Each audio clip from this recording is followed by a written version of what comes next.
What's going on, everybody? It's your boy DJ Anonymous with Sports Biz Music, the podcast episode. I think is 111 or 110. I'm not sure, but I got one of my boys on the show today. I got my boy John G. How you doing, man? I'm great, bro. Thank you for having me. I appreciate you. No problem, man. Much love. This is my dog Entity, by the way. How you doing? Business partner and producer. That's what's my up, brother. That's what's up, man. So y'all actual brothers, like blood brothers, or just not blood brothers, but that's my brother. Like that's more than anybody could call together. themselves my brother. I grew up more than what blood was. We grew up to. That's true. Basically. That's true. I got a best friend. That's my brother. You know him for about 20 years. Like you have a brother, but that brother ain't there for you the whole life. Right. But you got a friend that's been there for you the whole life. Right. It's like We got each you other. my brother. We got each other. He's not my brother. Right. That's what's up, man. So before we get in the podcast, introduce yourself to the people a little bit. It's hard to do. I mean, I'm John G. I'm a hip hop artist. I want to spread love through the messages and the outlets that I may receive. Mm-hmm. You know, it's more of like a group love thing. Right. With my music, I want people to hear it and feel like they're a part of something. So that's what I do, to be honest. So tell us about like the beginnings, like what made you want to get into music? Well, I grew up listening to music and hip hop mostly, and feeling like going through a lot of shit. I won't get into specifics, but going through a lot of things. Right. And then feeling like hip hop or rap was the only thing that I really had to guide me into better directions in my life. And I always wanted to be that for other people. So who influenced you? Like, All right, we have a video by J. Cole that right, influenced us to make music. right, I think it was called Power Trip. Wow, Right, yes, so, yeah. this is a little bit more in the future than what I was talking about. right, But he's talking about like What I made was us. making Right. I was making music on my phone on Right. a program called Beatmaker, right? And I Right. started recording myself making beats on an iPhone, and then I came along Gio. Right. We'd known each other for years, but then we started hanging out again, and he was like, "Yo, your shit's dope," and I was like, "Yo, you want to work with me? Start working on this program on the iPhone with me if you're down." right, And he was like, "Hell yeah!" So then, after a few months of us working on the iPhone, making beats, recording each other on just an iPhone, I was like, "Yo, you gotta check out this video." It was a video of J. Cole producing Power Trip. Showed it to him in the living room of his first apartment after he lived with his parents. We watched that video together, looked at each other in the face, and was like, "Yo, it's time to go get a Mac." right. That video inspired me to go to Savannah and buy any type of fucking equipment that needed us Yeah. for us to succeed. Yeah. So we went. The funny part about this story is we went and we bought a MIDI controller. And if you know anything about MIDI controllers, it's not a keyboard. I got one of the cribs. That MIDI controller did not do any benefit to our music. It did obviously. nothing. You go buy a MIDI controller, you can't do shit with it. Right. You gotta have a computer with programs. But hey, we Right. did it. We did some kind of move. So we went to Sam Ash, bought the MIDI controller, looked the guy in the face and said, "How do we make this thing play sounds?" And he was like, "Oh, you can't." We're like, "What do you mean?" He's like, "You need a computer with a program." He looked at us like we were stupid Right. because, of course, I mean, you got to start somewhere. So that's where him and I started making music together, because that's why he's here right now too. It's like we started everything together, really.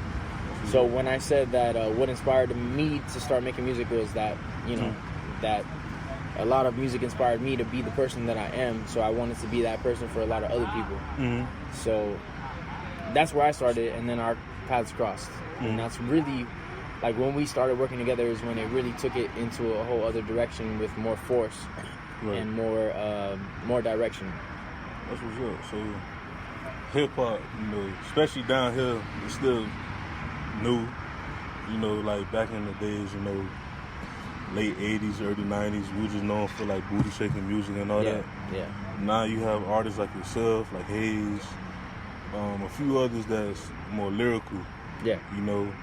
How do you feel about that? Like being part of that group, this generation of like, hey, we could rap, we could actually rap down here, man. I never want to sound arrogant or Right. anything. I just feel like I'm part of a group of people that are doing something different. A lot of times I catch myself not being able to relate to a lot of artists that are making music these days.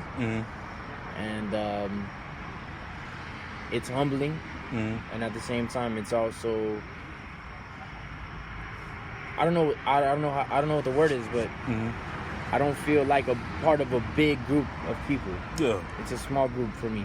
Yeah, like when I went to the listening party, I noticed with Hayes, I've been knowing him for, I think, like 4-5 years now. Like, it's very close. Like, it ain't 40 people, 50 people. It's probably like, every time I went to one, it's probably like maybe the most 15, 16. Right. You know what I'm saying? Yeah. But it's like, that like, when I go to like events like that, normally it's a big thing. You got people on top of people, yes men and everything. Yeah. But I'm pretty sure that y'all, you know, like, hey, you can say this on this track or you can do this on this beat. You know what I'm saying? Yeah. So to talk about TGT, like, how did that get started? Like, how did you? A relationship with TGT? It was straight through Hayes. Because Hayes is a cool ass dude. From the beginning, we met him. We were just out at a bar chilling, and Tunas. it was one of the first people we ever met in the music business. This was years ago, and of course we had been drinking and shit. And Hayes was like, "Man, don't fuck with me, bro. Are you serious about this music shit or not?" And we're like, "No, we're fucking serious, bro. Of course." And ever since we've been working together, it was probably like 2014, 2015 that we met him. And it just came off of the reality of, like, we all are serious about all this. Like, it's not a joke. We're not making bullshit music. We have a message with everything that we're doing. There's a bigger purpose behind the music. And you can hear that with Hayes. You know, and that's why we can relate to each other and we can be brothers. We can call each other friends. More than just about making music or any of that shit, you know? Right. So as a rapper, you know, your name's Gio, right? As a producer, like, at that time, how did y'all, I guess, like, communicate with each other about, like, all right, this could be a big move for us? Like, how did that go down? Between us or between... No, between y'all two, because y'all knew each other before. Yeah, well, like, okay, like we said about the Power Trip video. We watched J. Cole produce Power Trip. He probably reproduced it. It wasn't him, like, actually producing it. He reproduced it in a video, and it was just, like, really major for us to see somebody turn nothing into something. Right. Because I don't know if you've seen the video, but one of the main parts of that song is the part that goes and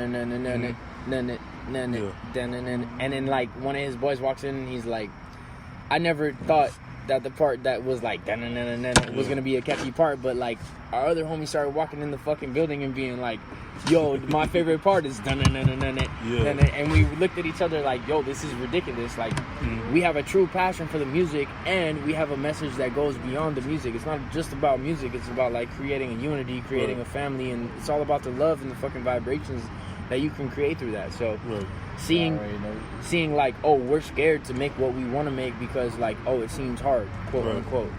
You know, it seems hard, quote unquote, but it's really not that hard. Like, you got the passion, you have the desire for the knowledge, then there's no stopping. And what part of Miami y'all from? Hialeah. Hialeah? Yeah, we were raised in Hialeah. That's what's up. So, like, you know, Hialeah is like one of the biggest cities in Miami. Yeah. Like, you know, people a lot of times don't realize that there's cities within cities, towns within towns in Miami. So, you know, how I guess, how's the culture over there in Hialeah? Like, as very far diverse. As, very like, diverse. Like, the reason why I asked that, because I know Hialeah just recently, I think they had, like, you know how, like, Wynwood got their little events and stuff like that? I noticed that Hialeah was started to grow their own thing. So how y'all feel about that? I was actually recently part of a Hialeah event. I feel like, damn, I can't remember the name of the event. It might have been called For the Culture. No, that was Hayes' event. Yeah, Hayes was For the Culture, Damn, I was just part of a Hialeah event. And respect to them, I can't remember the name of the event. It was produced by Nomads Worldwide.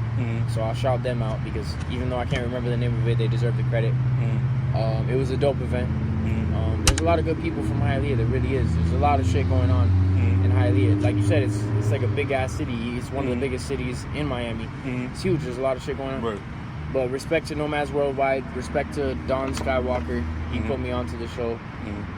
And all I can say was it was all love. It was all love. A lot of great artists went onto a nice stage in a warehouse. It was a great venue, great production.